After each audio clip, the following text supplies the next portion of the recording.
नमस्कार, सत श्री अकाल, अस्सलाम वालेकुम, खुशामदीन। कैसे हैं आप दोस्तों?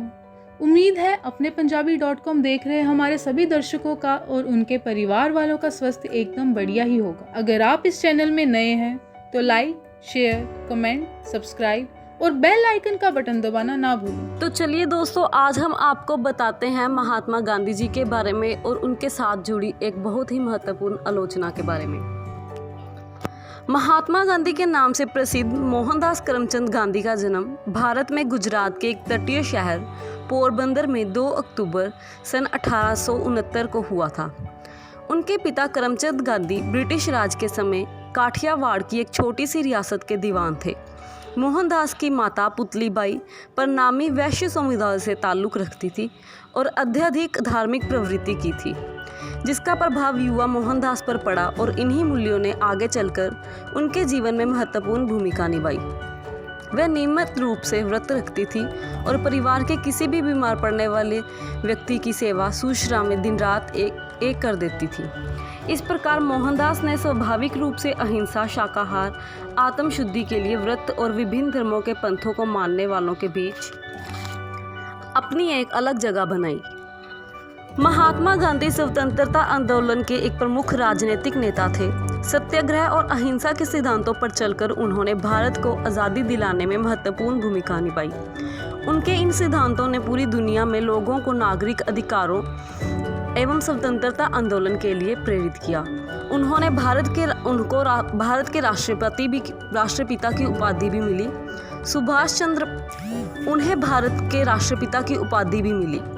सुभाष चंद्र बोस ने वर्ष 1944 में रंगून रेडियो से गांधी जी के नाम जारी प्रसारण में उन्हें राष्ट्रपिता कहकर संबोधित किया।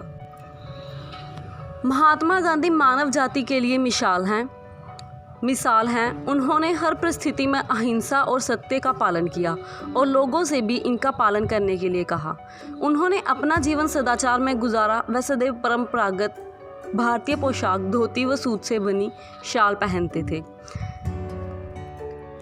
सन 1915 में भारत वापस आने से पहले गांधी ने एक प्रवासी वकील के रूप में दक्षिण अफ्रीका में भारतीय समुदाय के लोगों के नागरिक अधिकारों के लिए संघर्ष किया।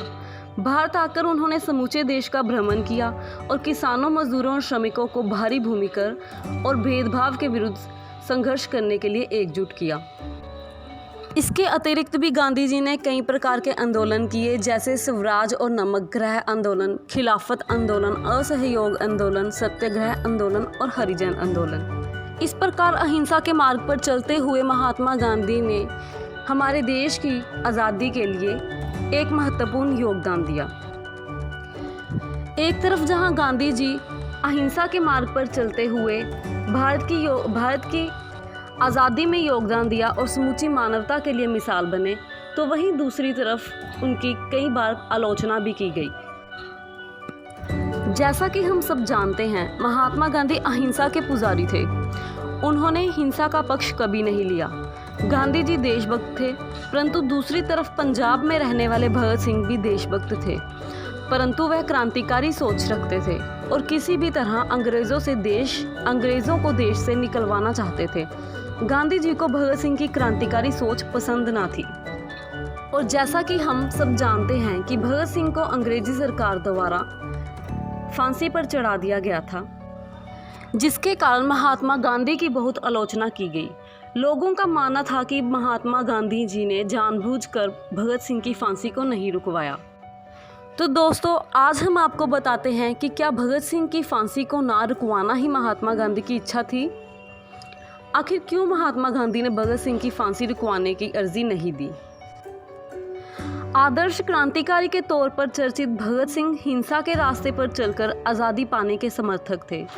1907 में उनका जन्म हुआ, जब 38 साल के लोक सेवक मोहनदास करमचंद गांधी दक्षिण अफ्रीका में अहिंसक तरीके से संघर्ष करने का प्रयोग कर रहे थे। सत्याग्रह के अनुभव के साथ गांधी साल 1915 में भारत आए और देखते ही देखते वह भारत के राजनीतिक पटल पर छा गए। और वहीं दूसरी तरफ जवान हो रहे भगत सिंह ने हिंसक क्रांति का रास्ता अपनाया। लेकिन इन दोनों के बीच कई चीज़ें समान थी, जिनमें देश के सामान्य गरीबों के हितों को अहमियत देना शामिल था। आज़ादी का उनका ख्याल सिर्फ राजनीतिक ही नहीं था, दोनों चाहते थे कि देश की जनता शोषण की बेड़ियों से मुक्त हो जाए और इसी दिशा में उनके प्रयास रहे। दोनों ने एक चीज़ विरोधाभासी थी, लेकिन इसके बावजूद दोनों में कुछ समानताएं भी थी। साल 1928 में साइमन कमीशन के खिलाफ विरोध प्रदर्शन करने में वरिष्ठ कांग्रेस नेता लाला लाजपत राय को पुलिस की लाठियों ने घायल कर दिया। इसके कुछ ही दिन बाद उनका निधन हो गया। लाला जी के जीवन के अंतिम सालों की राजनीति से भगत सिंह सहमत नहीं थे और उन्होंने उनका खुलकर विरोध किया। लेकिन अंग्रेज पुलिस अधिकारियों की लाठियों से घायल हुए लाला जी की हालत देखकर भगत सिंह को बहुत गुस्सा आया। भगत सिंह ने इसका बदला लेने के लिए अपने साथियों के साथ मिलकर पुलिस सुप्रिटेंडेंट स्कॉट की हत्या करने की योजना बनाई। लेकिन एक साथी की गलती की वजह से स्कॉट की जगह 21 साल के पुलिस अधिकारी सैंडर्स की हत्या हो गई। इस मामले में तो भगत सिंह पुलिस की गिरफ्त में नहीं आ सके, लेकिन कुछ समय बाद उन्होंने असेंबली सभा में बम फेंका। उस समय सरदार पटेल के बड़े भाई विट्ठल भाई पटेल पहले भारतीय अध्यक्ष के तौर पर सभा में कार्यवाही का संचालन कर रहे थे। भगत सिंह जानहानि नहीं करना चाहते थे, लेकिन वह बहरी अंग्रेज सरकार के कानों तक देश की सच्चाई की गूंज पहुंचाना चाहते थे। बम फेंकने के बाद भगत सिंह और बटुकेश्वर दत्त भाग सकते थे, लेकिन उन्होंने अपनी गिरफ्तारी दे दी। गिरफ्तारी के वक्त भगत सिंह के पास उस वक्त की उनकी रिवॉल्वर भी थी और कुछ समय बाद ये सिद्ध हुआ कि पुलिस अफसर सैंडर्स की हत्या भी इसी रिवॉल्वर से हुई थी। इसीलिए असेंबली सभा में बम फेंकने के मामले में पकड़े गए भगत सिंह को सैंडर्स की हत्या के गंभीर मामले में अभियुक्त बनाकर फांसी दी गई। साल 1930 में दांडी कूच के बाद कांग्रेस और अंग्रेज सरकार के बीच संघर्ष जोरों पर था। इस बीच भारत की राज्य व्यवस्था में सुधार पर चर्चा चल रही थी। ब्रितानी सरकार ने अलग अलग नेताओं को गोलमेज सम्मेलन में हिस्सा लेने के लिए लंदन बुलाया।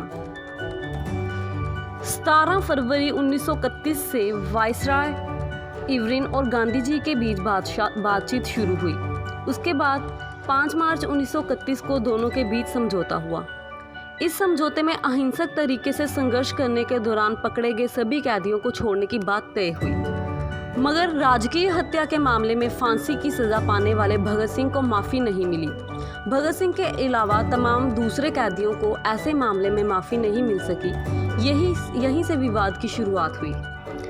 इस दौरान ये सवाल उठाया जाने लगा कि जिस समय भगत सिंह और उनके दूसरे साथियों को सजा दी जा रही थी, तब ब्रितानी सरकार के साथ समझौता कैसे किया जा सकता है। इस मामले से जुड़े सवालों के साथ हिंदुस्तान में अलग अलग जगहों पर पर्चे बांटे जाने लगे और सार्वजनिक सभाओं में गांधी जी के खिलाफ विरोध प्रदर्शन होने लगा। 23 मार्च 1931 के दिन भगत सिंह, सुखदेव और राजगुरु को फांसी की सज़ा दे दी गई। इसके बाद लोगों में आक्रोश की लहर दौड़ गई, लेकिन ये आक्रोश सिर्फ अंग्रेजों नहीं बल्कि गांधी जी के खिलाफ भी था, क्योंकि उन्होंने इस बात का आग्रह नहीं किया था कि भगत सिंह की फांसी को माफ़ कर दिया जाए। कांग्रेस के अंदर सुभाष चंद्र बोस समेत कई लोगों ने भी गांधी जी और इवरिन के समझौते का विरोध किया।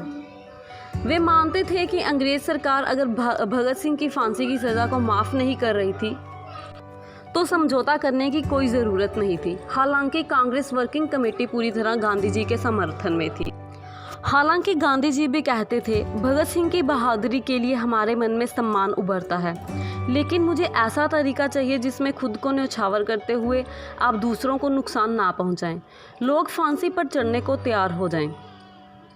वे कहते हैं सरकार गंभीर रूप से उकसा रही है, लेकिन समझौते की शर्तों में फांसी रोकना शामिल नहीं था, इसलिए इससे पीछे हटना ठीक नहीं है। गांधी जी अपनी किताब स्वराज में लिखते हैं, मौत की सज़ा नहीं दी जानी चाहिए।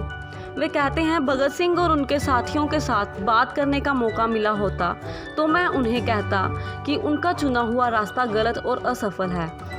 ईश्वर को साक्षी रखकर मैं ये सत्य जाहिर करना चाहता हूँ कि हिंसा के मार्ग पर चलकर स्वराज नहीं मिल सकता, सिर्फ मुश्किलें मिल सकती हैं। मैं जितने तरीकों से वायसराय को समझा सकता था मैंने कोशिश की। मेरे पास समझाने की जितनी शक्ति थी वो मैंने इस्तेमाल की। 23वीं तारीख की सुबह मैंने वायसराय को एक निजी पत्र लिखा जिसमें मैंने अपनी पूरी आत्मा उड़ेल दी थी। भगत सिंह अहिंसा के पुजारी नहीं थे, लेकिन हिंसा को धर्म नहीं मानते थे। इन वीरों ने मौत के डर को भी जीत लिया था।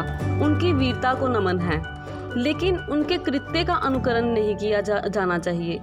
उनके इस कृत्य से देश को फ़ायदा हुआ हो ऐसा मैं नहीं मानता। खून करके शोहरत हासिल करने की प्रथा अगर शुरू हो गई तो लोग एक दूसरे के कत्ल को ही न्याय मानने लगेंगे। इस विषय पर मौजूद रिसर्च के आधार पर ये कहा जा सकता है कि फांसी के दिन से पहले गांधी और वायसराय के बीच जो चर्चा हुई उसमें भगत सिंह की फांसी के मुद्दे को गांधी जी ने गैर ज़रूरी माना। इसलिए गांधी जी द्वारा वायसराय को अपनी पूरी शक्ति लगाकर समझाने का दावा सही नहीं जान पड़ता।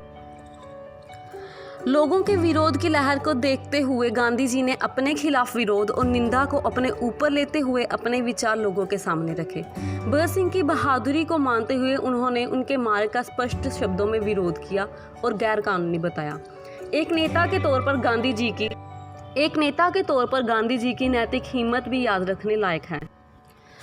भगत सिंह खुद अपनी सज़ा माफ़ी की अर्जी देने के लिए तैयार नहीं थे। जब उनके पिता ने इसके लिए अर्जी लगाई तो उन्होंने बेहद कड़े शब्दों में पत्र लिखकर इसका जवाब दिया। गांधी जी उनकी सज़ा माफ़ नहीं करा सके। इसे लेकर गांधी जी से भगत सिंह की नाराज़गी से जुड़े साक्ष्य नहीं मिले हैं, लेकिन भगत सिंह के स्वभाव को देखते हुए लगता नहीं है कि उन्हें ये बात कचोटती रही होगी कि उनकी सज़ा को माफ़ नहीं कराया गया। सांप्रदायिकता और राष्ट्रवाद की मिलावट की जड़ें कितनी पुरानी हैं ये इससे जाहिर होता है कि भगत सिंह की फांसी के बाद अनिवार्य शोक मनाने की वजह से कानपुर में सांप्रदायिक दंगे हुए, जिन्हें रोकने जा रहे गणेश शंकर विद्यार्थी की मौत हो गई। हकीकत में भगत सिंह को असेंबली सभा में बम फेंकने के लिए नहीं बल्कि सैंडर्स की हत्या के मामले में फांसी की सज़ा सुनाई गई थी। सबसे अजीब बात यह है कि भगत सिंह की फांसी में सबसे महत्वपूर्ण भूमिका सरकारी गवाह बने कई क्रांतिकारी साथियों की थी। इतने सालों में भगत सिंह की फांसी के नाम पर गांधी जी की निंदा की गई, लेकिन भगत सिंह के खिलाफ गवाही देने वाले क्रांतिकारी साथियों की कभी निंदा नहीं होती, क्योंकि इससे राजनीतिक फायदा नहीं होता। तो दोस्तों, अगर आपको हमारी वीडियो पसंद आई हो तो लाइक और कमेंट ज़रूर कीजिए। दोस्तों, हिंदी में वीडियो बनाने का हमारा मेन मकसद यही है कि देशों विदेशों में रह रहे हमारे जितने भी फैंस हैं उन्हें पंजाब के बारे में, पंजाब की धरती के बारे में, पंजाब के वीर योद्धाओं के बारे में और तमाम पंजाब की जितनी भी संस्कृति है उसके बारे में बड़ी आसानी से हिंदी भाषा में जाना जाए। अगर आप चाहते हैं कि हमारी वीडियोस आप तक सबसे पहले पहुंचें तो हमारे चैनल को सब्सक्राइब करना ना भूलें। लाइक, शेयर, कमेंट करते रहिए अपने पंजाबी.com पर। धन्यवाद।